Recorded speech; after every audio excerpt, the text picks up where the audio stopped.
Hello friends, இன்றைக்கி Sunday special recipe என்ன பண்ணியிருக்கேன்னு பார்க்கலாம் வாங்க. இதுக்கு கடுகு தாளிச்சிட்டு வெங்காயம், பச்சை மிளகாய், தக்காளி எல்லாம் போட்டு இப்போ நம்ம இதை நல்லா வதக்கி எடுத்துக்க போகிறோம்.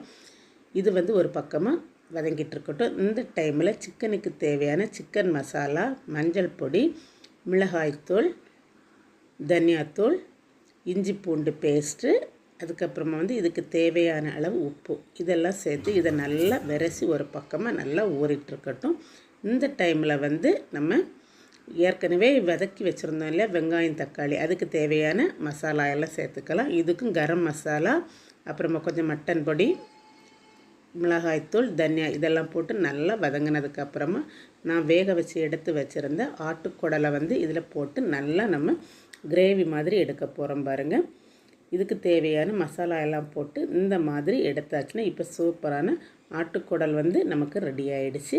இந்த பக்கம் நம்ம என்ன பண்ண போகிறோன்னா பிரியாணி பண்ண போகிறோம். பிரியாணிக்கு தேவையான நெய் போட்டு அதுக்கு தேவையான பட்டை, கிராம்பு, ஏலக்காய் இதெல்லாம் போட்டதுக்கப்புறமா வெங்காயம், தக்காளி எல்லாம் போட்டுட்டு நம்ம ரெடி பண்ணி வச்சுருந்தோம்ல சிக்கன் அதே எடுத்து போட்டுட்டு கொஞ்சமாக தயிர் போட்டுக்கோங்க, கொஞ்சமாக மல்லித்தலை இதெல்லாம் போட்டு நல்லா கிண்டி எடுத்தாச்சு. இப்போ நம்ம 10 நிமிஷத்துக்கு முன்னாடி ஊற வச்சுருந்த பாஸ்மதி ரைஸை எடுத்து இதில் போட்டு நல்லா கிளறி எடுத்துக்க போகிறோம்.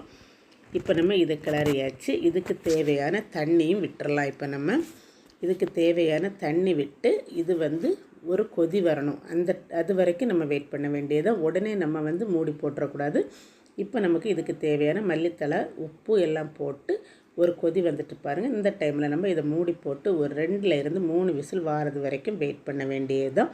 இந்த டைமில் நம்ம சிக்கனை பொரிச்சு எடுத்துக்கலாம் பாருங்கள். இப்போ சிக்கனும் நம்ம பொரித்து எடுத்தாச்சு. இப்போ நமக்கு எப்படி பிரியாணி வந்திருக்குன்னு பாருங்கள். உதிரி உதிரியான சூப்பரான சிக்கன் பிரியாணி ரெடி ஆகிடுச்சு.